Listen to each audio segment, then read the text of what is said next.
Welcome back, kid. Today's topic is the power of motion. Let's understand the basic understanding of work, force, motion. We will first introduce that what is work, force, and motion. Then how many types of forces are there, then Newton's law of motion, then calculating work and power, application of work, force, motion, and finally we will conclude this topic. So stay with me, it will be very interesting for you all. So let's understand कि कैसे क्या होता है एक एक करके. सबसे पहले समझते हैं वर्क, फोर्स और मोशन. देखिए, work, force, motion is basically a study of how forces affect the motion of object. ये तीनों जो चीजें हैं, वर्क, फोर्स और मोशन, ये बेसिकली हमें ये बताते हैं कि ये किस तरह का फोर्स लगाते हैं एक ऑब्जेक्ट को मोशन में लाने के लिए. ठीक है, इसमें हमें ये समझना पड़ेगा कि इसमें एक रिलेशनशिप है जो फोर्स और मोशन के बीच में है. प्लस हमें ये भी पता लगता है कि डिफरेंट तरह के फोर्सेस होते हैं जो हम किसी भी ऑब्जेक्ट पर डिफरेंट टाइम में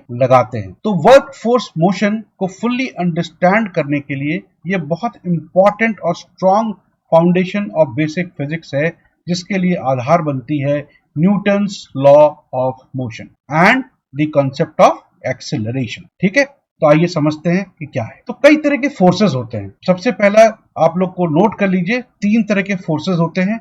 एक ग्रेविटेशनल फोर्स, दूसरा फ्रिक्शनल फोर्सेस और तीसरा इलेक्ट्रोमैग्नेटिक फोर्सेस. तो मैंने क्या बताया, तीन तरह के फोर्सेस. रिपीट करिए मेरे साथ, gravitational forces, frictional forces and electromagnetic forces. Good. अब देखिए, ग्रेविटल फोर्सेस वो हैं जो पुल करते हैं ऑब्जेक्ट को टुवर्ड्स देम, मतलब जो अपनी तरफ जो चीजें खींचती हैं वो उसको ग्रेविटेशनल फोर्सेस कहते हैं.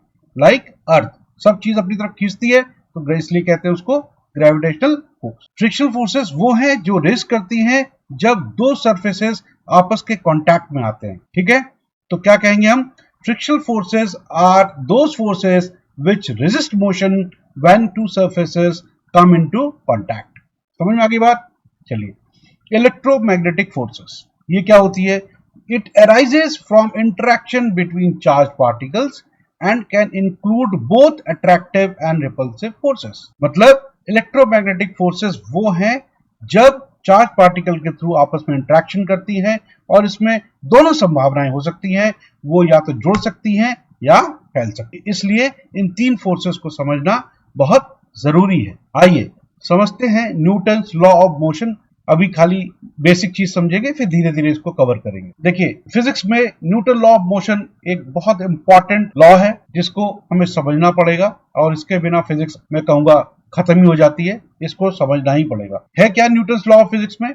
देखिए, ये लॉ बेसिकली एक रिलेशनशिप डिस्क्राइब करता है फोर्स और मोशन के बीच में, और आपको एक अंडरस्टैंडिंग देता है कि कैसे ये दोनों फोर्स और मोशन आपस में इंटरेक्ट रहते हैं. इसी संबंध में सबसे पहला लॉ कौन सा आता है न्यूटन का, न्यूटन्स फर्स्ट लॉ. तो फर्स्ट लॉ क्या स्टेट करता है, first law states that an object at rest will remain at rest and an object in motion will remain in motion at constant velocity unless acted upon by an external force. समझ में आई बात. इसका मतलब क्या हुआ, कोई चीज अगर रेस्ट पे रखी है तो रेस्ट पे ही रहेगी, कोई चीज अगर मोशन में है तो वो मोशन में ही रहेगी, और वो जब रहेगी जब एक कांस्टेंट वेलोसिटी पे रहेगी. ठीक, जब तक कोई बाहरी प्रेशर या फोर्स उसमें नहीं लगेगा तब तक वो चेंज नहीं होगी. तो न्यूटन का फर्स्ट लॉ समझ में आ गई बात. सेकंड लॉ पे आइए. सेकंड लॉ क्या स्टेट करता है, second law states that the acceleration of an object is directly proportional to force applied on it and inversely proportional to its mass. ठीक है, तो क्या बताया इसने कि जो सेकंड लॉ है वो एक्सेलरेशन ऑफ ऑब्जेक्ट के डायरेक्टली प्रोपोर्शनल है. सेकंड लॉ क्या बता रहा है, that acceleration of an object is directly proportional to the force applied on it और inversely proportional to the mass. ठीक है, what is mass. Yes, mass is a matter contained in it. Very good. तो आगे चलिए, finally third law क्या आता है. Third law states that every action there is equal and opposite reaction. मतलब किसी भी एक्शन को करेंगे, जिस भी फोर्स से करेंगे या जिस भी तरीके से करेंगे, उसका एक इक्वल रिएक्शन उसी तरह का आएगा. ठीक है, तो न्यूटन के तीनों लॉ बेसिक समझ में आ गई बात. आगे डिटेल में कवर करूंगा, अभी फिलहाल के लिए इतना ही. ठीक है, आइए अब कैलकुलेटिंग वर्क एंड पावर. देखिए, एक बात को समझिए, वर्क अगर कोई चीज डिफाइन करनी है तो we need to understand the basics. क्या होता है, work is defined as the amount of energy transferred when a force is applied over a distance and is calculated by a formula. ठीक है, तो क्या होता है, किसी भी कार्य को निकालते हैं तो क्या होता है, कार्य को निकालने के लिए उसमें फोर्स लगाएंगे, आप फोर्स लगाएंगे तो कुछ दूरी के लिए लगाएंगे, तभी आपका कार्य पूरा होगा। तो इसीलिए इसके लिए एक फॉर्मूला आता है W is equal to capital F into small d, जहां पर W मतलब वर्क, कैपिटल F मतलब फोर्स एंड स्मॉल d मतलब डिस्टेंस। तो क्या हुआ, वर्क का फॉर्मूला क्या हुआ, W is equal to F into d. तो याद कर लीजिए फॉर्मूला, आप जब भी वर्क निकालेंगे तो आपको ये फॉर्मूला यूज करना पड़ेगा, work is equal to force into distance. ठीक है, आइए अब समझते हैं पावर। पावर क्या है, power is the rate at which work is done. ठीक है, इसका मतलब जो काम किया वो कितने समय के अंदर कर दिया, इसको हम पावर बोलते हैं। ठीक है, तो फॉर्मूला क्या बन जाएगा by default, P is equal to W upon T, जहां पर P stands for power, W stands for work and small t stands for time.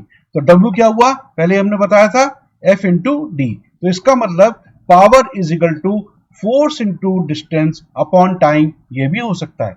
तो फॉर्मूला याद रहेंगे क्योंकि हमने W को रिप्लेस कर दिया F इंटू डी से। तो इसलिए अगर वर्क निकालना हो तो भी निकल सकता है, पावर निकालना हो तो भी निकल सकता है, या जिस भी तरह से जो भी डेरिवेशन करना है वो हम उस हिसाब से कर लेंगे। तो वर्क और पावर निकाल लेंगे आप इन दोनों फॉर्मूले से। ग्रेट, अब समझते हैं कि application of work, force and motion. ठीक है, work, force and motion has many practical application. हमारी इंजीनियरिंग की अगर देखें, फिजिक्स में देखें, मैकेनिक्स में देखें, तो इनका बहुत जगह यूज है। Engineer may use work for motion principle to design machine that can perform specific tasks, while physicists may use this principle to study the behavior of subatomic particles.